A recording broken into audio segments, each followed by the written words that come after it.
Welcome back, everybody. It is the Working Brother back at you with another talk. Drago has finished his other interview. George is still around. We've been talking off camera, well, on camera kind of, but off recording, about a lot of things that we cannot repeat. Some of them were hilarious, and others we might touch upon lightly. Drago, do you want to tell us where you were? Were you spewing Russian propaganda? Yeah. Well, I have to. It's going to sound a bit like bragging, but this was like my first official. The previous episode that I just did, after the one that we did before, that was my first episode as a research fellow at the Global Research that's led by Professor Chosudovsky, and now I'll be the editor of their so to speak like TV program that they do with Lux Media. So yeah, I was interviewing the professor himself, so that was like the first official episode. And sorry, your title that you said was? I'm like the research fellow or a consultant. Research fellow. Congratulations! Yeah. I'll have to make you a new certificate award. I might leave a link to the last time you got an award. Before we continue, because we're going to get into Professor Chosudovsky in detail and what you and I have been doing for the last month or so, and George, who subscribers may know, he has a playlist. You should watch it. If I don't leave a link, you should still watch it. Also, links in the description to both of their Telegram channels. Now George has a Telegram channel. We'll get into that as well. Yeah, today's going to be a hilarious show. Did you see the last episode? The last episode was hilarious. You really should see the last episode. George, do you have anything to say to welcome people? I got a lot to say. I'll say it when I'm ready to say it. I put a caveat to welcome people. No, I'm not welcoming anybody. Right. Look, let me tell people what they should be doing. They should all be going to my Telegram page and reading everything I write. That's what they should be doing. They really should, but also before any of that, they should remember that this is a comedy show, and nothing we say here has anything to do with reality. We don't know what telegrams we're talking about. Telegrams are those things that they used to send in World War II and before that. Anyway, both plus TV. While we were discussing all kinds of things, this came up, and I thought I'd share it with you guys, because this we can share. Female interviewer asked Taliban about voting rights for women. This is a comedy show. Video courtesy of that guy via Showtime. Taliban president. Would that still include women's rights and a democracy? So would you believe in the democratic vote, though? So would people be allowed to vote in women politicians?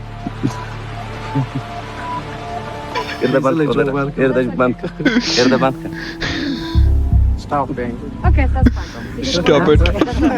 No, you need to stop. This is not acceptable. Please stop making stupid jokes. So guys, what's your take on this? I literally started coughing because of this. It's crazy. I mean, I shouldn't be laughing, I know, but I have to. Well, there's so many different directions you can go with that. Okay. The comedic one is the only acceptable one. Oh no, no. You brought this up, so now we got to talk about it. It's your fault. Okay. Don't forget, subscribe, like, share, all that good stuff. Especially if you're an old-time subscriber. Go on, George. Yeah. So, in 1970, whatever, whichever year you want to pick on, you only had a handful of women in the Senate and Congress, and our debt was, under $1 trillion. He's going far. Are you watching where he's going, Drago? Go there. I cannot not. I'm going to go there anyway. Since the more women you have in our Congress, the debt has just gone through the roof. So And then with okay, I'm gonna play devil's advocate. How can you say it's causation, not correlation, or correlation, not causation, or like whatever, the trope? Yeah, okay. Yeah, correlation isn't causation, but it comes down to causation because all those, you just have to watch Trump's last State of the Union address, or address to both sessions, or whatever they call that. The Democrat females were dressed in, what was it, pink this year? They wear white sometimes, or whatever it was. But they hate Elon Musk because he's cutting the budget. Well, by the time we hit $40 trillion, that's always been my benchmark for when the interest payments on the debt are going to be so high. The interest payments year to year are already over DOD spending. Then it's going to start to eclipse the entire intelligence community spending. Then it's going to eclipse at 40 trillion the entire social services spending. Okay, as it starts to do that, we're going to go into rampant inflation. So Trump is desperately trying to get Doge, Elon Musk, to cut it back. Just go look at who's upset about about their programs being cut. And it's not even their programs. It's the Biden administration spent the money for the entire. Wait, George. Drago, this is not Russian propaganda, and it's not TV, and you don't have to be polite anymore. I know you're like a fellow researcher now, and like you're above us here with your suit and everything, literally above us too. But no, like you can interject anytime, because if only I do it, then people are commenting and they're always like, stop interrupting, and I love comments, especially those. I always give them a like, and I tell them, welcome, you're new here. But yeah, feel free to interject if you've got anything to add. That's the point of having you two both here to talk and not to be interviewed or to have a discussion, or we're here to talk. You know what I mean? That's why they're called talks. I know, but like I genuinely, like to hear what George has to say, because he has a lot to say now. Yeah, well, it's a causal string, unless you get the whole ripple effect. Going through the causal string, that's the difference between playing chess and checkers. Yeah, if you're talking at one little thing at a time, I mean, you don't get a causation. But they're the people that, because you ask what the causation between the correlation was. Well, yes, the more women that you have in Congress, the debt's going out of sight. You get Trump and Elon Musk that come in, and to fix it, who's complaining the most? And the Democrat Party is mostly a female party. That's just one thing.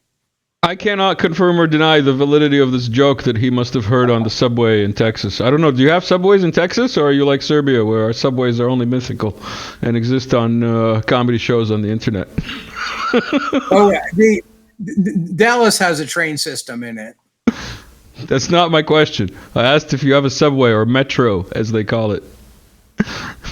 Yeah, in Dallas. Underground? Not a train system that runs like above ground. It's mostly above ground, elevated. Yeah, that doesn't count. That's in that case, Chicago's got mostly elevated, so you're going to say that doesn't count. Yeah, exactly. Okay. All right. And now I've got my new catchphrase.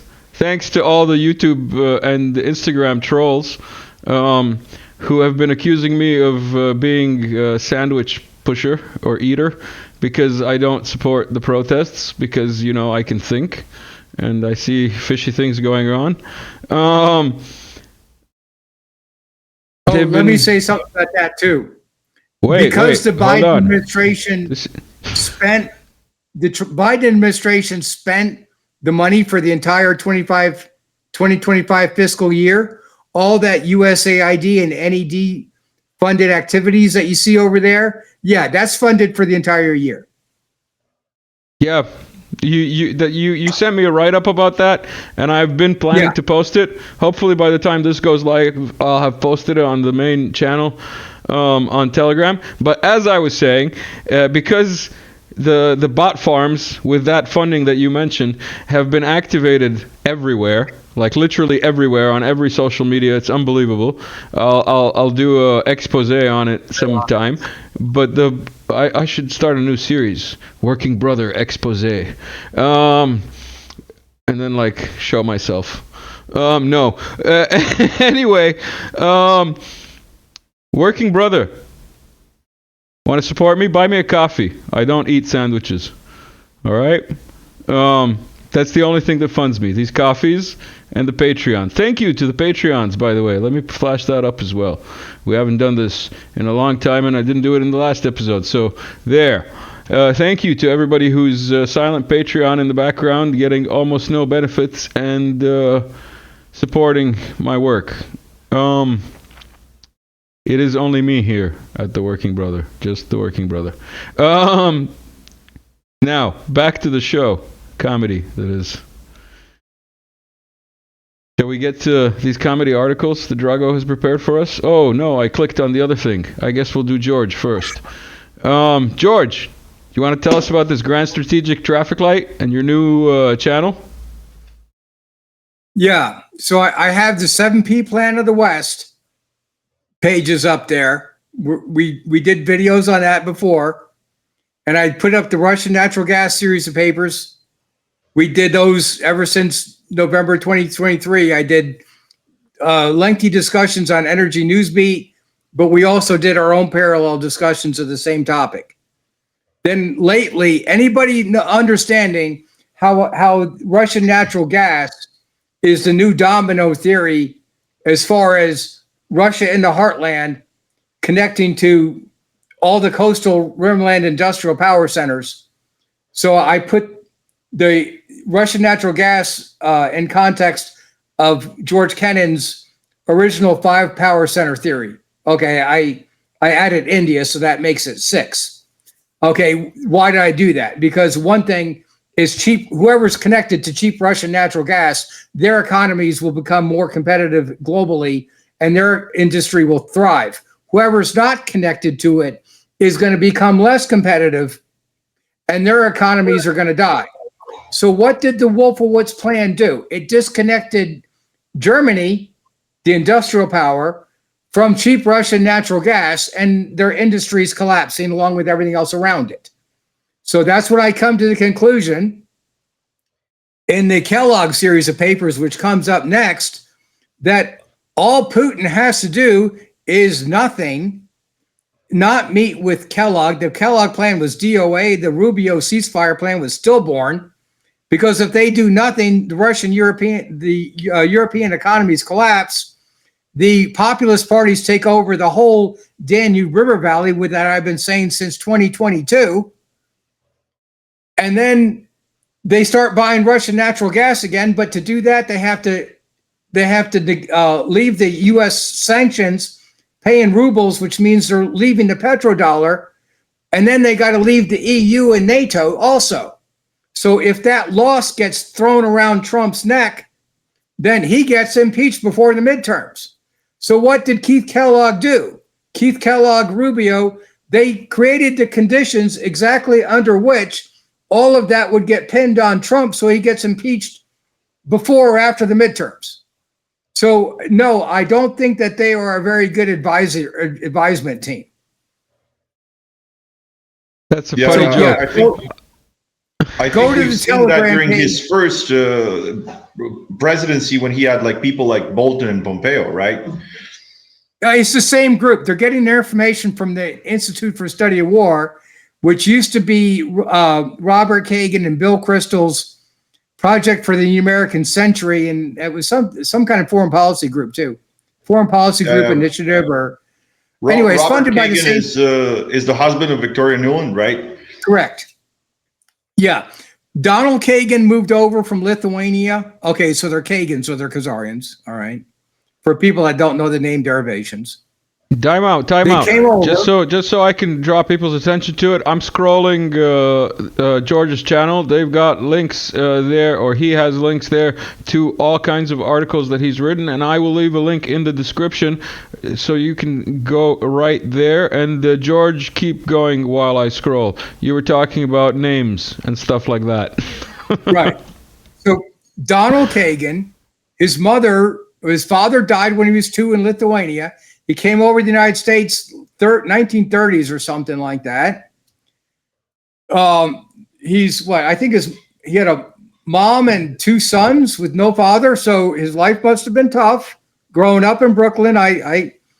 Anyway, he got to Brooklyn College, and then he went to Brown for graduate school, then got his PhD, went to Cornell, and then over to New Haven. He's been, he had sons of Robert Kagan, who's married to Victoria Nuland, and Frederick Kagan, who also went, all these people went to Yale, because after he started teaching at Yale, his kids got in to go there. Yeah, Frederick Kagan and Kimberly Kagan taught at West Point. And now Frederick Kagan has been at American Enterprise Institute.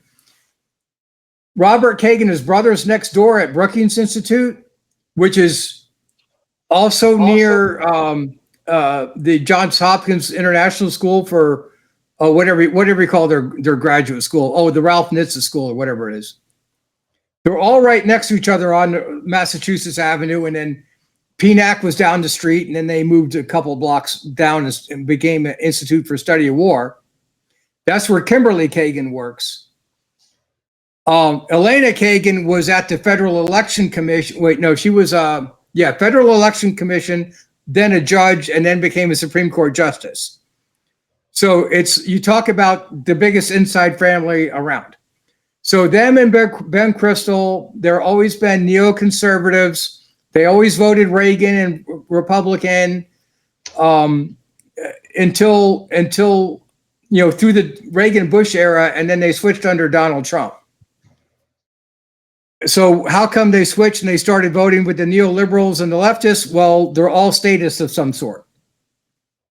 So when Trump, who's a moderate Democrat, wanted to go back to an actual free market society, now all of a sudden they hate him. Well, it's the whole United States has shifted left, or they shifted authoritarian. If you're looking at the authoritarian libertarian scale, it's shifted authoritarian. Like we were talking about. We've discussed this a couple of times in previous episodes, George. I don't want to bore the old-time subscribers, and I want to remind everybody that this is a comedy show before anything. Right. So I've got a meme here, some non-Serbia content from the Working Brother, exclusively brought to you, found somewhere online. Hold up, Hagseth is texting. How do you say his name? Hagseth? Hagseth? I don't know. What do you make of that, Signal chat story, George? And Drago, obviously, because I got both of you here. Why don't you, Drago, tell me what you think of the Signal story, and then we'll get George's take on it. I really don't know what to think, because oftentimes, people think that the people in power are these impeccable, extremely intelligent, extremely careful people, but it often turns out that they're total idiots. So, in that regard, I wouldn't be surprised if it was a mistake of some kind. On the other hand, if a story becomes so public, even though it shouldn't be, then something, starts smelling fishy. And I'm more keen to think it's the latter thing.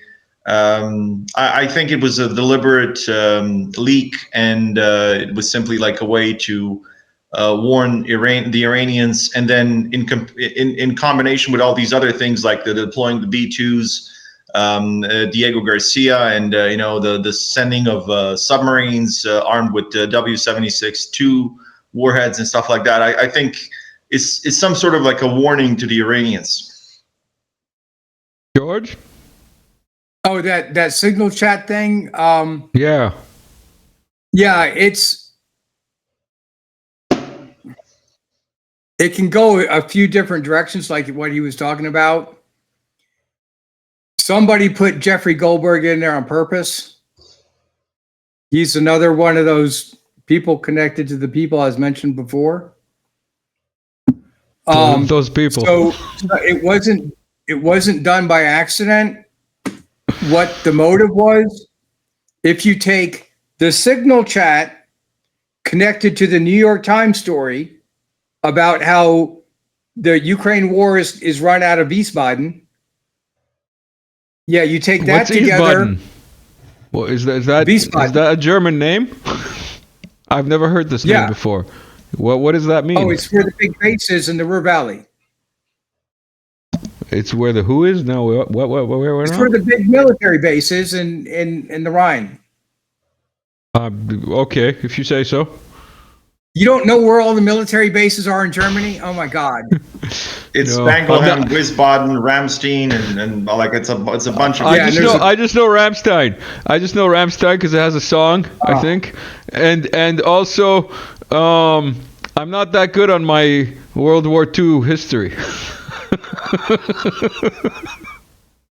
We'll put up with you for time being. I know everybody's putting up with me just because they have to. I've got this meme from 3 years ago. Finish. This is from 3 years ago. Garfield knew. Garfield knew. Go on, George. If you put that together, what does that mean? That means it's a conservative effort to make sure Trump's peace plan for the Ukraine war is totally negated. So yes, you have that number of leaks or whatever that came out at that specific time is to make sure that the Ukraine war keeps going. Or if Trump tries to stop it, it gets hung around his neck so they can impeach him. So yes, I think it's all connected. I don't know why, but every time I put you full screen, the quality of your video goes down. But it doesn't matter, because people here are used to technical difficulties. So this is like watching a multi-million-dollar production as far as they're concerned. By the way, nobody bought me any coffees this whole month that I was not doing anything on YouTube. So if you have $3-5, I don't know how much it is, and you feel like donating something to the working brother, do it. Just do it. Drago, shall we get to articles? I think we've done enough of George. I mean, what was it he was talking about? I can't even remember. It was some really good joke about some people and their last names. Both plus TV. Yeah. Rofar. Is this the Matrix part? Should I do the Matrix thing? Sure. If you're up for it, why not? I don't know. I saw it here while we were queuing. Is it still here? Uh-oh. Anyway, tell us about Rofar. Yeah, Rofar is a new type of Russian technology. So for those people who don't know, I'm just going to stick to the AESA and ESA radars in general. So in regular radars, you have the radio waves that you send. They come back to you like they bounce off the object that you're irradiating, and then you get an image, or essentially like a radar image. And of course, that's how you detect enemy aircraft. And of course, we talked about in one of the previous episodes, we talked about the B-2 and the F-117 and how these technologies make it possible for you to evade or disperse most of the radio signals that are sent to detect you. However, the Russians are now developing a completely new technology called the Rofar. The Rofar essentially is, the Chinese, by the way, call it quantum radar. How it works? Well, it's essentially, it generates photons in a plasma with the help of a beryllium laser, and then it fires those photons at the target. And then instead of a radio image, you actually get an actual image of the object that you're looking at. So literally, you could get a 3D image based on photons alone. And this type of technology, I mean, it's being tested on the new Su-57M. And of course, the Russians are also developing various versions for other jets that they're producing. Most likely the Su-35S. We still don't have much information about that, but I presume that's the case. And of course, for the new generations that are going to come in the next several years or decades. So essentially, this technology could completely nullify the very notion of radar stealth or radar low observable aircraft that we have today. And one of the a proof that this is, that the Russians are developing this technology is the fact that the USAF, or the U.S. Air Force, for those who don't know, is now developing a special coating for the F-35s and the F-22s in the form of like a mirror plates that are put in place of the RAM and these other panels that are supposed to reduce the regular radar cross section. So one of the ways, of course, to get rid of these photons is to create this sort of a mirror that's going to, reflect it in all directions. So this is essentially a new technology. It has been developed for around, 2 decades or so, but now we're getting to something that's going to be very close to operational in the next 5 years, probably, if not, let's say, if not less. So it's a technology that's going to change the warfare, aerial warfare at least, forever, probably. You reminded me of Medvedev, which is, the monitor is going to turn off. Wow, we've been up for 8 hours and more. So there's going to be so much content coming in the next couple of days. If you're not subscribed, you really should be, because if you're liking the show so far, the comedy is excellent here. Check out some of the old videos too. Some of them are timeless comedy treasures. Also, you reminded me of Medvedev. And George reminded me of Medvedev before we started recording. Medvedev submitted another meme. Subscribers will know that this is a comedy show and that we don't do anything but comedy here. And Medvedev is probably most likely a confirmed subscriber. And he's submitted another meme. Subscribers will know he submitted one earlier and we shared it. But here, you're going to... so what is European elites choosing death? But actually, George, what you were saying is that he said, where was it? Blah, blah, blah, blah. I can't find his other European statement that you were quoting. It might have not been on Twitter. I'll have to go check his Telegram. George, do you want to tell us what you were talking about that prompted the Medvedev quote? Oh, yeah. Anybody that's been watching our channel can tell that this whole that once they cut Germany off from Russian natural gas, the European economies were going to collapse. That's exactly what's occurred. So why the Kellogg plan would think that Putin would be begging for a ceasefire is just delusional. The best thing for him to do is nothing and just let the European economies collapse, let the populist parties take over, and leave the petrodollar, the EU, and NATO. So you see all across social media, the administration is totally miffed that they don't want a ceasefire. Well, of course they don't. They just have to wait 6 more months for more economies to collapse. The more that they drag their feet and wait, the more the USAID, those rituals that you go to occur all across the Danube River Valley, like what I've been talking about for 3 years now. So the point is, us with no budget are feeding better information and predictive analysis than what Trump's team is getting. Yeah, that's the short version. And the polite one. And the public one. In any case, I've got a meme here. Well, let me go on. Okay, go ahead. Well, the thing is that slide set, because one thing that I just roll my eyes over is like, oh, who are you listening to? Who are you? No, it's not who you listen to. It's how you build your assessment models. It's how you build your strategic plans is what I do. And then how you how you form competing hypothesis, motivational assumptions, and then how you tell which one's stronger so you can weed out, the false cover for action narratives and actually start understanding what the real strategic plans of an adversary is.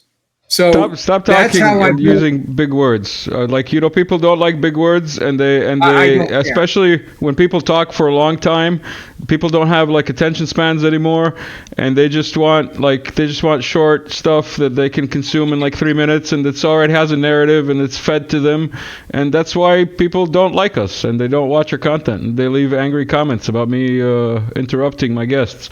Go watch the old videos. I used to interrupt more, and George covered all of that stuff already. Now, George Drago, what's your take on this swamp war that we had, where the U.S. had 4 fatalities and the Lithuanian swamp who was victorious yet again? Yeah, I mean, I think it shows how a war in Eastern Europe would unfold, and it seems that Western countries haven't learned their lessons at least since Napoleon. But we could also talk about Hitler, because that was the first modern war.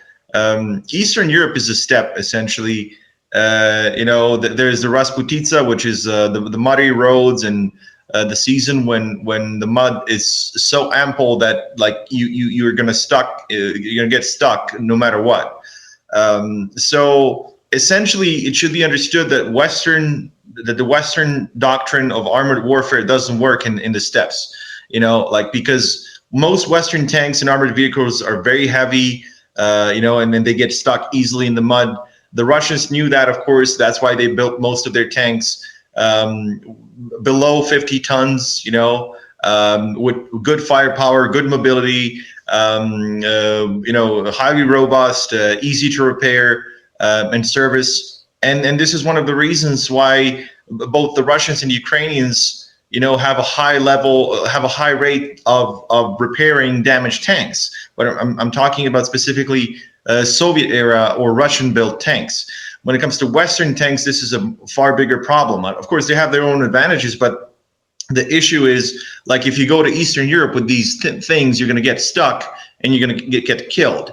And this has been proven in Ukraine. But it seems these people, the commanding officers who are sending these American soldiers in that area, they haven't learned the lesson. They haven't actually implemented any of the things that they found out about the war in Ukraine. I just cropped both of you so that people can get a better view at this. I flashed this up during the last recording, but we didn't get to talk about it. I wanted to bring attention to... I don't update you all, y'all, on every anniversary, quote unquote, that is marked during the 78 days of the NATO bombing of Serbia in 1999, then still a fragmented rump of the original Yugoslavia, as there would be several posts about it a day. But here is one that is not often mentioned. On this day in 99, during 2 attacks in Kršumlija, NATO aircraft killed 13 civilians while damaging around 500 buildings and other structures, including the 12th century monasteries of the Holy Virgin and St. Nicholas. We do not forget. I also recall collateral damage as I was typing that post, and Javier Solana and Jamie Shea. Who remembers those guys? Do you remember them, Serbs? Because I do, and I remember the propaganda and the labeling from back then. I was 8, I just wanted to flash that for a second. So. What'd you say? You were 8? I was 8, and I remember the damn names. So yeah. But you were here. You weren't partying. You weren't pumping it. I was abroad, but I also wasn't pumping it. George, have you seen this video? I shared it during the pumping protests. These are the Serbs in Serbia who are pumping it, and they are obviously. Oh, by the way, did I tell you? Don't buy me sandwiches. Buy me a coffee if you want to buy me anything. Here, buy me a coffee, and don't mention sandwiches in the comments. If you want to respect people who died as an accident because canopy fell, the perfect way I think to do it is to like make a party on another canopy and like let's tune in, see what happens.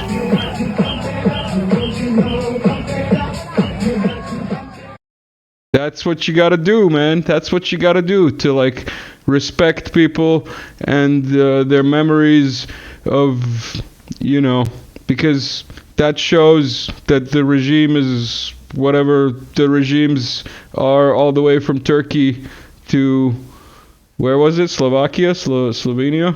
Slovenia didn't. Well, have you any can problems. say France because Le Pen just got banned. So yeah.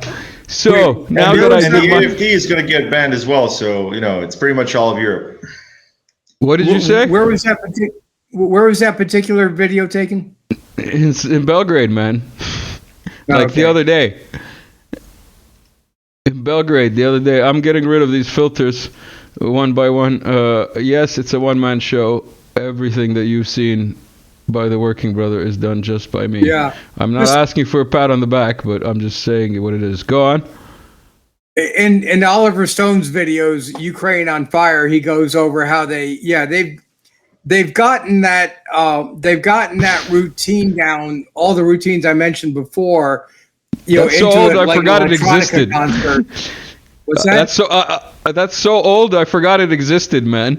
Like, people in the comments be like, what's that Oliver Stone movie?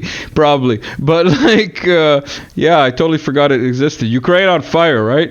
If this video doesn't have enough triggers, this is another one.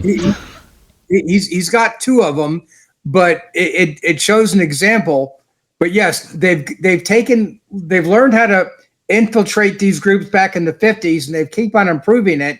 They get into the university system, get these idiotic leftists out there to do that stuff, and they've made it not even a rock concert, an electronic concert, and they can get these people to just do that hippy-dippy dancing out there. They don't know why they're there. They're jumping and they're pumping, man. They're pumping. If you're not pumping, you're paid by the regime in Serbia, the evil regime in Serbia. I'm being sarcastic, obviously. I'm mocking any other news agency. I should say the democratically elected, legitimate government of Serbia, just like the one in Hungary and the one in Turkey, etc., etc. George, you want to tell us why there's protests in Turkey while I pop up some? We're not going to get to Chossudovsky today. Well, not in this recording. We're already 38 minutes in. Drago, you're cool to stick around for another one, yeah? Yep. All right, then we'll get into Chossudovsky in that one in detail, but and obviously the NATO bombing of Yugoslavia, Serbia, and our visit, blah blah blah. But we'll get into that. But for this one, we'll stick to lighter topics. Where were we? Oh, we've got some more articles. We did George's channel. Where are the articles? There they are. Nope, that's not the articles. This is the articles. Russia's 2021 proposals for restructuring European security, more relevant than ever. What? Yeah. Well, I mean, this specifically is about literally the restructuring of European security, but according to the Russian model, which means demilitarization of most countries that joined NATO after 1997. So for those who don't know, back in December 2021, one of the proposals that Russia sent to NATO was that NATO pulls out all of its offensive potential from the countries of Eastern Europe which of course includes the bases, missile bases at Brezhikovo and Devuselo, Brezhikovo being in Poland and Devuselo being in Romania. So for people who don't know, these so-called missile defense bases are actually house the Mark 41 VLS or vertical launch systems, which are usually found on ships, but these are like land-based.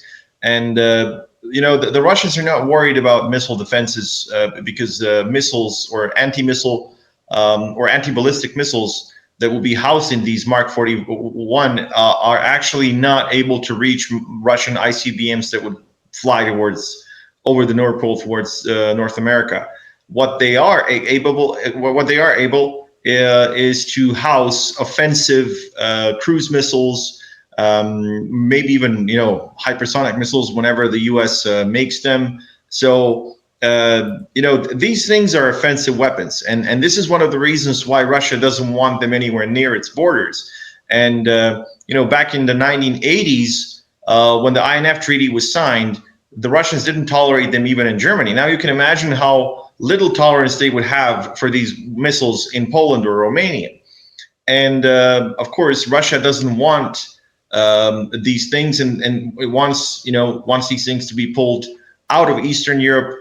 And this is why Russia wants the restructuring of the entire European security system.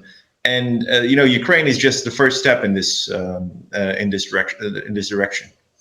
So what I'm understanding from you is we're going to be calling coffees from Paris zircons very soon instead of bistros. I mean, that's going to happen either way if we don't get this restructuring of European security.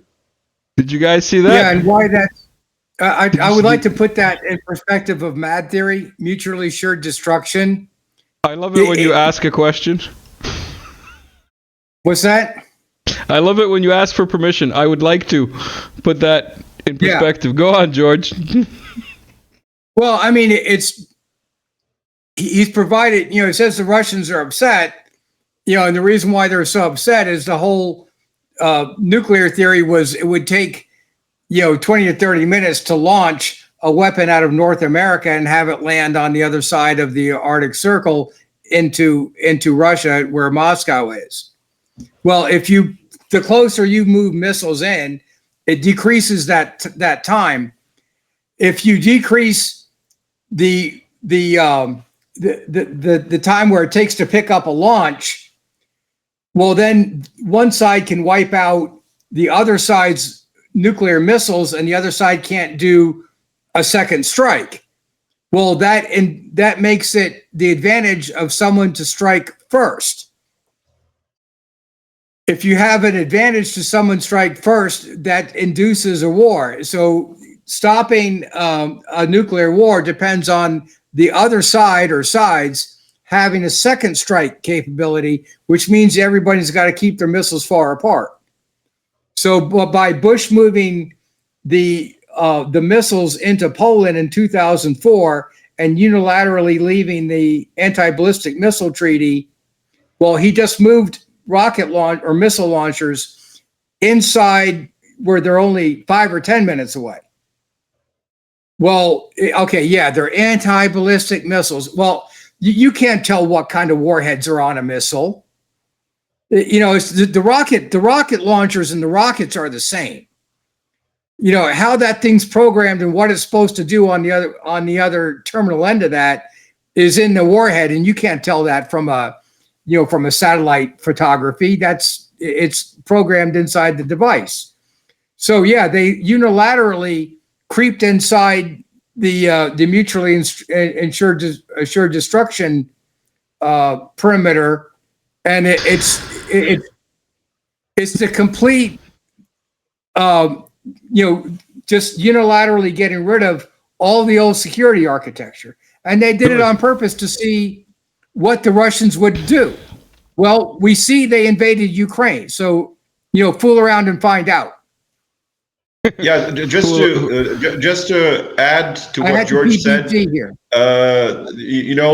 Not knowing what sort of a missile is in these VLS, these Mark 41 VLS systems, literally you don't know what's in there, because especially if the missile is like the SM series, like SM1, 2, 3, or 6. These things can be used offensively. These things can be used defensively, even in an anti-ballistic role. So the SM-6 was recently converted into an air-to-air missile or air-to-surface missile that's carried by the FA-18s. I think it's AIM-174B, something like that. That should be the official designation. So the point is, like, the U.S. has a bunch of these multi-purpose missiles that could be presented as anti-ballistic, but they're actually offensive weapons. Not to mention that the Tomahawks can also be placed in these Mark 41s. So, you get an offensive missile either way, and the other side doesn't know what kind of a missile it is until you fire it, or until it reaches its target. So depending on what sort of, how fast it is. Yeah. Yeah. If the other side, sees what they think is a rocket launch signature and then initiates a second strike, believing that they have a first strike, then you just started a nuclear war for no reason over a complete mistake, which has almost happened several times. So by moving the missiles inside Poland, I mean, it's just a security nightmare, and it's really dumb. Exactly. And yes, the Americans did it, and you have... It's a very, very good way to put it. We discussed Dodik and the International Criminal Court and Drago's appearance, where he talked about it being criminal and international, but definitely not a court. I think that was the summary. That is the tagline. I've got a meme in video form here, submitted to chat. We've got Interpol. We've got Tarsija, which is, Sarajevo. And this is Dodo coming in. Whoppa! And we've got Interpol. This was left as a comment in chat. I just want to thank everybody who participates in chat and keeps it civil.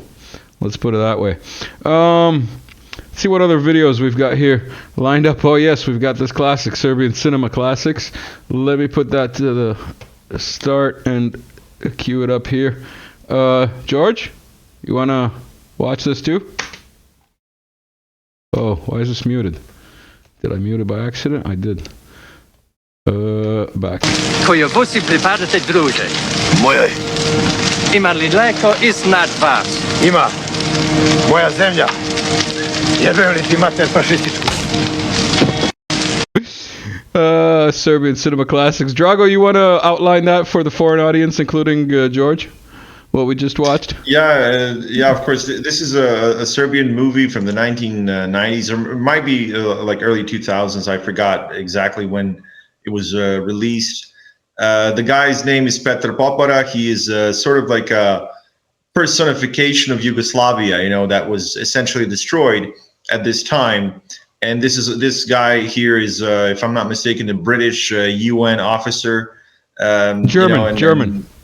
Or German, I forgot. I can't remember exactly all the details, but as I said, just to keep it short because I'm not sure how much time we have left.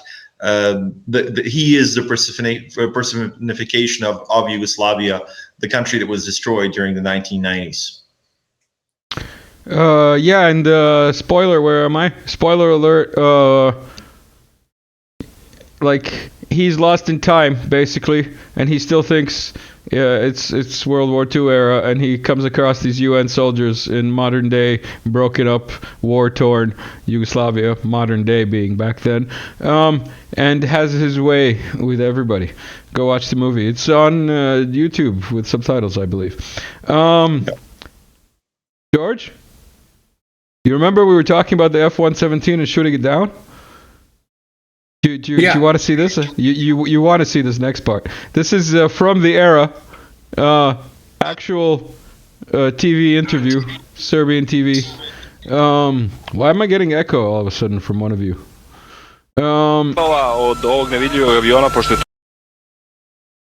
He's asking him, do you have pieces of this invisible plane? I heard it's the main business here. Everyone here has one. How can we not? I carry it in my pocket. Pa znači i dalje nevidljiv pošto je pao. Da, nevidljiv. Still invisible, even though it's fallen, shot down. I pošto je? 10 dinara. How much is it? $10. Just $10 for you. Samo za vas 10 dinara, nije skupo. It's not expensive. Pala cena. Pala, da. Pao je avion. The price fell, huh? He's like, yeah, the airplane fell and the price fell too. Pala i cena. Nema problema. Uvijek da ja ipak vratimo, neće kupiti. You don't want it after all? No. Okay, I'll put it back. All right. So Serbian memeing, it's a tradition. George? And it was done like 25 years ago. Oh, actually 26 at this point. Yeah. Well, I mean, just for the public understands, yeah, they'll take those pieces back and put it through the labs to see what the compounds are. And what makes them invisible? And then, then you replicate it, and then you see what combination of radar bands you need. I will not be having any American anti-Chinese propaganda here on this show. I recently got a bag, and this bag proves that this is a Chinese propaganda channel. The same way that Soros pictures prove that everybody works for Soros. I will not be having American propaganda here. That plane that was shot down had nothing to do with Chinese technology, and so on and so forth. Right, George? You with me? We're on the same page? Yeah. Yeah. I don't have to ask Drago. Telling people how, what the process is of, setting up IADs and SAMs. I don't know what these words mean, but I do know that B-meme sent in this B-me something like that idea for Working Brother merch, which might become a reality in the near future because this whole buy me a coffee thing is not working. None of you are some of you are buying me coffees. Like, I don't know, what's $500 divided by coffees over 3 years? That's how many coffees I've been bought. But the point is, merch. Anything I say is a joke. It cannot be used against me in a court of law. This is a comedy show. In case you're new here, like, share, subscribe. Drago, George, anything to say as a goodbye before we pause I guess this see recording? you soon, right? Right? And the next time I'll ask you, have you been? And you'll say it's been so long, etc., etc. Right. Excellent. George, anything to say? I'm taking the 5th. All right. Next time you'll plead another one. Everyone, like, share, subscribe. Thank you for being here. See you guys later. Peace.